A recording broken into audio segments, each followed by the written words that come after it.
Nous sommes bel et bien dans un Final Fantasy. Alors bonjour à tous. Aujourd'hui on se retrouve sur un Chocobo pour une nouvelle vidéo de Final Fantasy XIV. Alors cette vidéo est une présentation du dernier patch sorti en date, le patch 1.19, qui, faut l'avouer, rajoute pas mal de choses. Je vais essayer tout au long de cette vidéo de vous présenter ce patch et de vous donner mon ressenti donc par rapport aux nouveautés qu'ils ont inclus dans le jeu. Alors la première grosse nouveauté, c'est bien sûr l'ajout des Chocobos. Les Chocobos qui sont bien sûr emblématiques des Final Fantasy et qu'il aura fallu attendre malheureusement plus d'1 an avant de les voir débarquer sur Final Fantasy XIV. Mais ils sont extrêmement bien réalisés. Déjà, comme vous pouvez le voir, la musique est tout simplement énorme. Mais ce qui est vraiment énorme avec ces Chocobos, surtout si on les compare à ceux de Final Fantasy XI, c'est que nous allons très vite avoir la possibilité d'en acquérir un et qu'on pourra utiliser à tout moment sans aucune contrainte ou restriction. Alors bien sûr, au départ, vous devrez sûrement acheter des Chocobos à l'écurie des Chocobos qui fonctionneront plus ou moins comme ceux du Final Fantasy XI. C'est-à-dire qu'une fois que vous descendrez, ils partiront et que vous ne pourrez plus les utiliser. Mais heureusement, il est très simple de récupérer son propre Chocobo personnel. Voilà, donc très bonne nouvelle pour les fans de Final Fantasy. Alors l'autre chose emblématique de Final Fantasy qui a aussi été ajoutée à cet update, c'est bien sûr les airships. Alors les airships, c'était bien sûr dans les anciens Final Fantasy le meilleur moyen de déplacement sur la carte du monde. Dans Final Fantasy XI, ils avaient été inclus simplement pour se déplacer plus rapidement entre les villes. Et Final Fantasy XIV reprend plus ou moins le principe de son aîné, à la différence près que contrairement à Final Fantasy XI, le voyage se passe en réalité instantanément. C'est-à-dire qu'en fait vous pouvez simplement vous mettre AFK à l'entrée de l'airship. Il n'y a plus besoin en fait de se mettre dans l'airship pour se faire transporter en fait. Et quand l'airship arrive, en général c'est au bout de 2 ou 3 minutes. Et non pas 12 minutes comme dans Final Fantasy XI, parce que dans Final Fantasy XI, malheureusement, dans certains cas, si on arrivait au moment même où l'airship partait, on devait attendre plus de 10 minutes. Là, ce coup-ci, c'est 2-3 minutes et voyage instantané.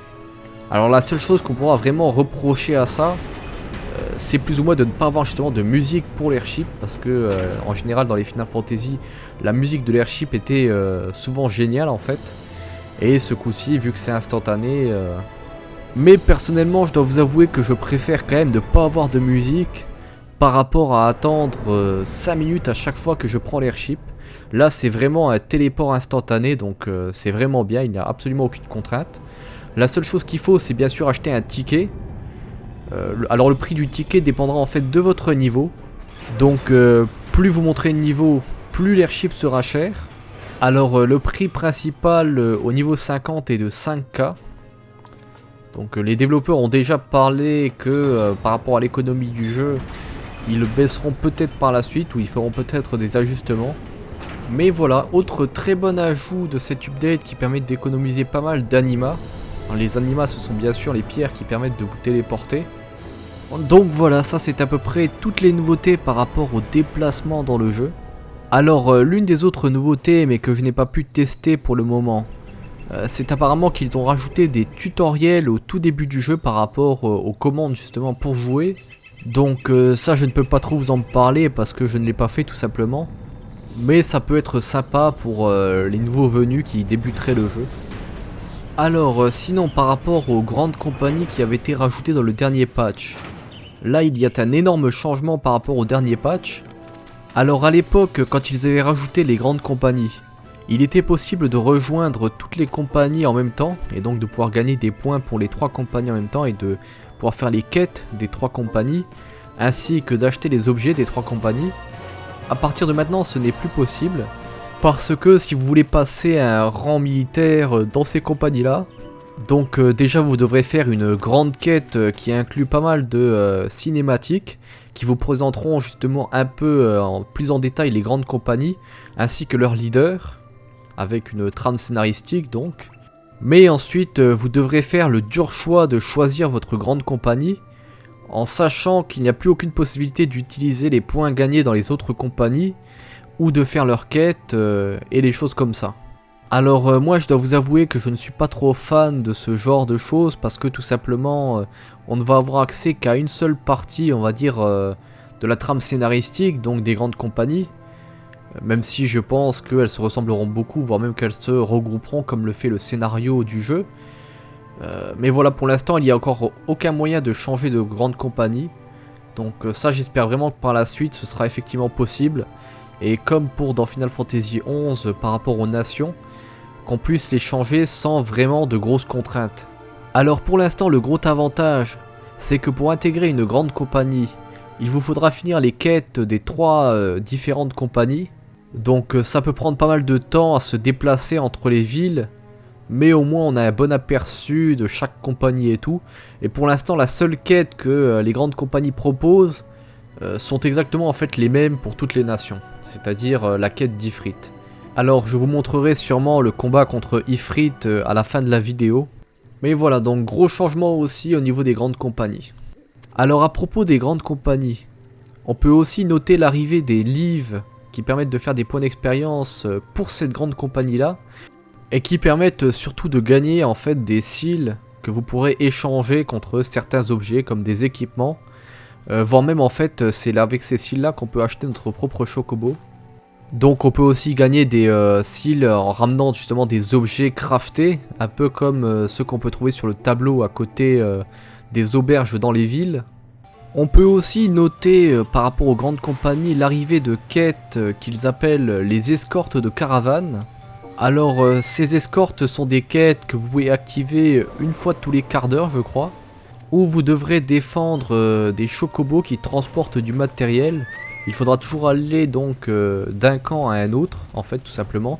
Et le but c'est d'arriver au camp avec tous les chocobos qui n'ont perdu aucun matériel, sachant qu'on peut se faire agresser sur la route. Et que si c'est le cas et que les chocobos s'en aillent, vous perdrez en fait à chaque fois une cargaison sur chaque chocobo. Alors chose à savoir aussi c'est que quand les chocobos sont attaqués, ils vont perdre des points d'énergie. Et vous pouvez restaurer ces points d'énergie en donnant par exemple aux chocobos des légumes de chocobo.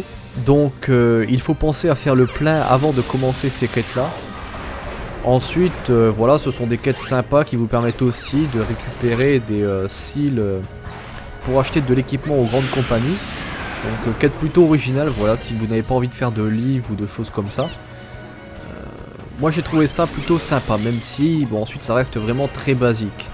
On peut espérer que par la suite d'autres types de missions de ce genre seront rajoutées et qui permettront justement donc de récupérer des seals pour les grandes compagnies.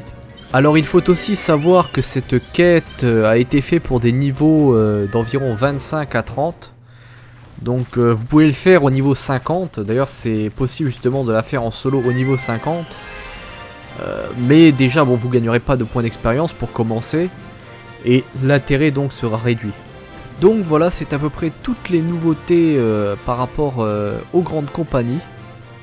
Alors ensuite, par rapport aux nouvelles zones rajoutées dans le jeu, on peut noter l'arrivée de ce qu'ils appellent un donjon bas level non instancié. Alors le donjon en lui-même n'est pas extrêmement grand, et en plus il ressemble énormément à celui qui se trouve à côté de Bloodshore. Mais par contre, ce qu'il y a de vraiment bien justement dans ce donjon, c'est déjà qu'il y a des quêtes à réaliser dedans en fait. Ou plutôt des quêtes que vous pouvez justement trouver en ville qui vous emmènera vers ces donjons là.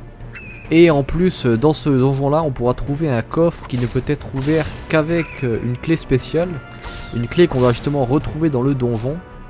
Donc c'est un peu comme les coffres qu'on pouvait trouver dans les donjons de Final Fantasy XI à peu près. Donc c'est probablement pas le donjon sur lequel ils ont le plus travaillé. Et le fait justement qu'il ressemble à Bloodshore, on pourrait justement se demander en fait un peu l'intérêt de ce donjon. Mais il faut avouer que le fait qu'il y ait des quêtes à faire dedans, et en plus la quête des coffres, eh bien je dois vous avouer que je préfère dans un sens un donjon qui n'est pas trop grand, mais qui en même temps a certaines choses à faire justement dedans comme des quêtes, plutôt que d'autres donjons dans le jeu qui au final ne sont pas vraiment utilisés en fait. Alors ensuite on a deux autres de ce qu'ils appellent des bastions qui ont été rajoutés, des bastions barbares. Donc le premier s'appelle Zaharak. Alors il se trouve dans les régions de Tanalan. Donc il n'est pas extrêmement grand. Mais ce coup-ci c'est un bastion HL. Donc il y aura justement des monstres de haut level à tuer. Qui vous demanderont justement de venir en groupe. Et ça peut être pas mal justement pour se faire des parties de points d'expérience. Il y a aussi heureusement des quêtes à faire là-haut justement. Donc ça c'est un très bon point encore une fois. Et sinon en haute Nocea, on peut trouver les mines d'Ugamaro. Donc ça fait énormément penser à Molvapolos de Final Fantasy XI. C'est bien sûr la zone avec les moblins. Donc ça je ne suis pas encore vraiment allé, mais ça a l'air aussi d'être une zone plutôt sympa où on peut faire des points d'expérience. Donc voilà, c'est à peu près tout pour ce qui est des nouvelles zones. Donc à ce niveau-là, encore une fois, elles sont peut-être pas totalement énormes, mais au moins il y a des choses à faire dedans et ça c'est une bonne chose justement. Alors ensuite, par rapport au mandat, il y a eu des changements notables dans cette mise à jour. Donc déjà fini les mandats limités à 8 tous les 72 heures. Maintenant vous aurez la possibilité d'en accepter 4 toutes les 12 heures et en plus de les accumuler, c'est-à-dire que si vous n'utilisez pas vos 4, et bien les 12 heures suivantes vous en aurez 8 et ainsi de suite jusqu'à 99. Donc ça c'est un bon point parce que ça permet de ne pas être obligé de se connecter tous les 2 jours pour faire des mandats. Alors on peut aussi noter la possibilité d'abandonner ou de retenter un mandat directement depuis le menu ce coup-ci. Donc ça c'est une très bonne chose parce qu'il n'y a plus besoin de retourner au NPC tout simplement. Et ils ont aussi rajouté un historique des 8 derniers mandats finis. Donc ça peut être utile dans certains cas. Donc voilà, très bonne modification. Le seul problème c'est que suite aux modifications apportées au système de combat, les mandats ne sont malheureusement plus la principale source de points d'expérience. Mais ça j'y reviendrai tout à l'heure. Mais c'est vraiment une très bonne amélioration que maintenant dès qu'on a perdu un mandat ou qu'on est déconnecté pendant un mandat, on peut le réessayer tout de suite après sans avoir à retourner au NPC ou à attendre 72 heures. Alors justement maintenant pour en venir aux modifications apportées au système de combat. On peut noter déjà la disparition totale du niveau physique. Alors le niveau physique était à l'époque le niveau en fait qui vous permettait d'augmenter des stats et que vous gardiez même après un changement de job. Donc maintenant il a complètement disparu. Ainsi que le choix justement dans la répartition des points de compétences. Maintenant les points de compétences en fait évoluent tout seuls. Et ce qu'ils appelaient à l'époque les skill points sont devenus en fait tout simplement les points d'expérience.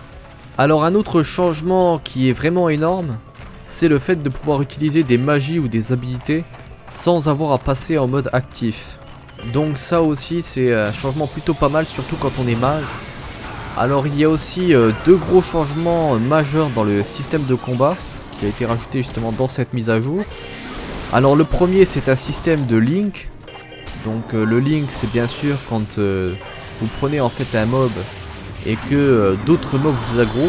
Et bien ce coup-ci, plus vous aurez de mobs qui ont link, plus vous aurez de points d'expérience en fait à la fin du combat.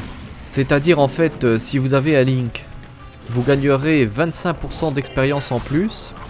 Si vous en avez 2 c'est 50%, 3 c'est 75% et 4 ou plus c'est 100% tout simplement.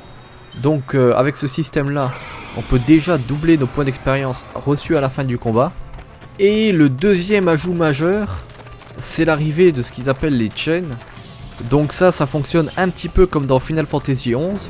C'est-à-dire que quand vous tuez un monstre, si vous tuez le suivant avant un certain laps de temps, vous gagnerez en fait aussi un bonus de points d'expérience. Donc ça commence à 20% à la première chain. Et si vous arrivez à plus de 5 mobs enchaînés, ça peut monter à plus 50% de points d'expérience, ce qui est plutôt pas mal. Alors on peut aussi voir qu'ils ont rajouté justement sur l'interface un timer qui vous permet de vous dire justement quand est-ce que le chain va finir.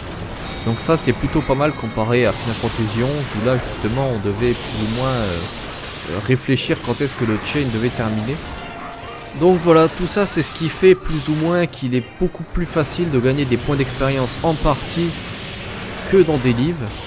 Alors ça c'est probablement un problème d'ajustement. Il est fort probable que par la suite Square Enix par exemple réduise le timer pour faire des chains justement en solo, ce qui permettrait justement aux livres de pouvoir redevenir intéressantes. Donc ça je pense qu'on verra un truc de ce genre dans la prochaine mise à jour. Et le dernier gros changement dans le système de combat est la disparition totale du système de Battle Regiment, ou les stratégies justement. Alors le système en soi n'est pas totalement disparu. Square Enix l'a simplement retiré du jeu et ils vont en fait le retravailler pour qu'il revienne justement dans l'une des prochaines mises à jour, sûrement la 1.20. Donc voilà, moi je trouve que les changements relatifs au système de combat sont plutôt pas mal. Surtout la suppression du niveau physique, donc je n'ai jamais compris l'intérêt. Et surtout justement la disparition de devoir répartir ses points. Alors il y aura un rajout justement de ça dans la mise à jour prochaine, la 1.20. Donc je pense que ce sera une chose similaire au mérite point en fait qu'on avait dans Final Fantasy XI. Alors je peux comprendre que certaines personnes soient déçues justement qu'on ait retiré pendant tout le leveling justement le choix des points de compétences. Moi personnellement je préfère ça parce que tout simplement en fait à chaque fois que je choisissais des points de compétences à rajouter justement, j'avais toujours peur par exemple de mettre un peu trop d'un certain stat en fait et pas assez d'un autre en fait tout simplement. Donc au moins là maintenant il n'y a plus de choix et tout le monde est au même niveau. Donc sinon pour ce qui est des derniers ajouts par rapport au système de combat, on peut noter l'arrivée de la possibilité de se faire PL ou Power Level. Tout simplement parce que Square Enix en fait a totalement supprimé la différence de points d'expérience gagnés par rapport à son niveau. C'est-à-dire qu'en fait si vous prenez quelqu'un de niveau 50 dans votre partie et que vous êtes niveau 20 et que vous allez combattre des mobs justement de niveau 20, le joueur de niveau 50 justement ne gagnera rien. Mais par contre vous gagnerez autant de points d'expérience que si vous aviez été en solo ou en groupe. De niveau 20 justement. Donc ensuite pour ce qui est des changements relatifs à tout ce qui est des objets et choses comme ça, on peut noter par exemple l'agrandissement de l'inventaire qui passe de 100 places à 200 places. On peut aussi noter l'arrivée de nouveaux équipements haut level à crafter. Ou même d'un gros changement par rapport aux recettes des objets qu'on pouvait déjà crafter à l'époque, qui maintenant demanderont moins de matériaux. Mais surtout le gros changement majeur rajouté dans cette mise à jour, c'est l'ajout du système des matérias. Alors qu'est-ce que sont les matérias? Donc les matérias à la base avaient été rajoutés dans Final Fantasy VII, où c'était le principal système justement pour gagner des stats ou des compétences. Alors on pouvait justement associer une matéria à des armures ou à des armes, ce qui nous donnait à la fois des stats et certaines compétences. Dans Final Fantasy XIV, ça fonctionne un peu du même principe, mis à part qu'on ne gagnera malheureusement pas de magie, ou du moins pour l'instant avec les matérias. Alors pour pouvoir récupérer des matérias, le système est plutôt simple. En fait, à chaque fois que vous ferez des combats avec une certaine pièce d'équipement, vous augmenterez en fait le statistique de symbiose qu'il y a dessus. Et une fois que la barre est remplie, vous pouvez en fait l'échanger en matéria qui serait une matéria plus ou moins puissante qui dépendra en fait du niveau de l'équipement que vous avez en fait transformé tout simplement. Alors ensuite ces matéria donnent certains bonus tels que des stats que vous pouvez ensuite tout simplement accrocher à une armure qui peut s'équiper de matéria parce qu'il faut en fait que l'armure puisse s'équiper des matéria. Pas toutes les armures le peuvent malheureusement. Et ensuite justement vous aurez à la fois les stats donc de cette armure, mais aussi les stats de la matéria qui a été rajoutée. Alors par contre les matérias ne peuvent être rajoutés que par un crafter en fait tout simplement. Donc voilà, le système en lui-même est plutôt sympa. Le fait de devoir échanger ses anciennes armures contre des matérias est plutôt bien dans le sens où à la place de les jeter, vous pouvez tout simplement en fait vous en servir. En justement créant des matériaux avec pour vos prochaines armures. Maintenant le problème qu'on pourrait justement donner en fait à ce système là, c'est que justement c'est le seul moyen de récupérer des matériaux. Et disons que quand on est au dernier niveau du jeu, le niveau 50, on n'a pas vraiment trop envie d'aller faire des points d'expérience ou choses comme ça.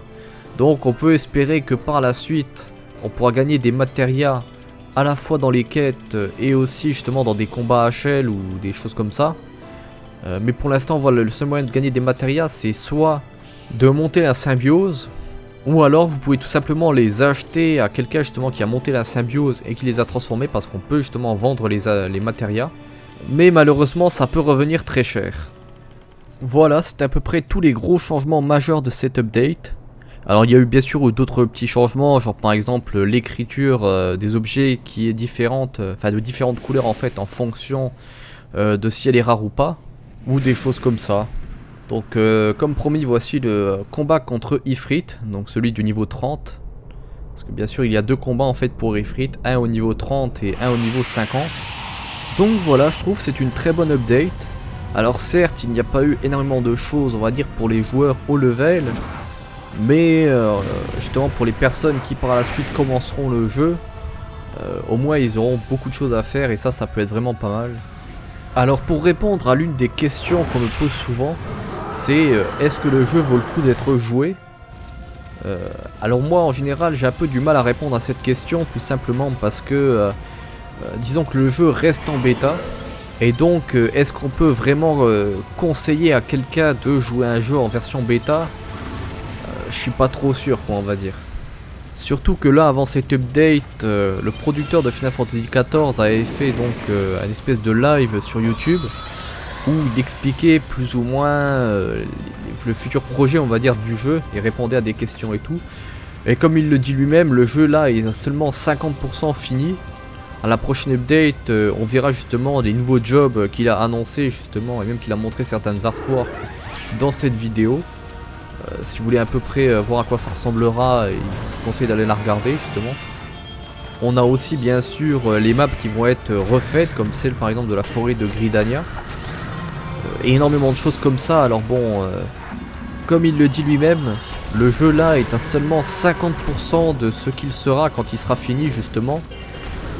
Donc disons qu'on est encore loin justement de la période finie. Alors j'ai envie de dire, si vous avez envie d'y jouer on va dire, en gardant bien à l'esprit que c'est une version bêta, alors oui allez l'acheter. Sinon attendez tout simplement la sortie de la version PS3, où là vous êtes sûr que vous jouerez à un jeu fini, et qui pourra être pas mal. Même si encore une fois cette question est très difficile à répondre parce que le jeu change tellement à chaque update que est-ce que le jeu sera bien ou est-ce que le jeu ne sera pas bien, ça je veux dire on peut pas répondre à cette question. Maintenant moi je trouve les changements plutôt pas mal, donc je pense que le jeu a un potentiel de devenir effectivement un très bon jeu. Voilà, donc on va se quitter sur ce magnifique combat contre Ifrit. Alors comme d'habitude, si vous voulez voir plus de mes vidéos, vous pouvez vous inscrire à ma chaîne YouTube. J'essaye d'en rajouter régulièrement. Donc bonne journée tout le monde et à la prochaine.